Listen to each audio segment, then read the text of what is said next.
இது வந்து ப்ரௌனிக்கிங்க. காலையில் வந்து அது கொஞ்சம் ப்ளட்டாக வாமிட் போயிடுச்சு அப்படின்னு சொல்லி கூப்பிட்ருந்தாங்க. அப்புறம் ஃபுட்டு வந்து இது வந்து அந்த ஹாஸ்பிட்டலில் இருக்கிற ப்ரௌனிக்கிங்க.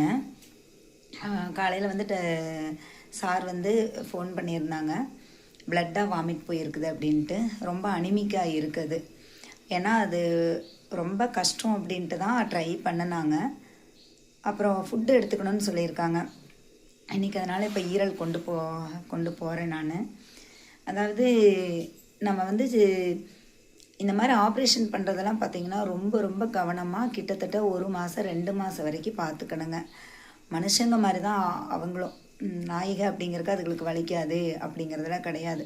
நமக்கு எப்படி ஒரு ஆப்ரேஷன் பண்ணால் 2-3 மாதம் கவனமாக பார்ப்போமோ, இப்படி பார்த்துமே இறப்புகளை வந்து நம்ம பார்த்துட்டு தான் இருக்கிறோம்.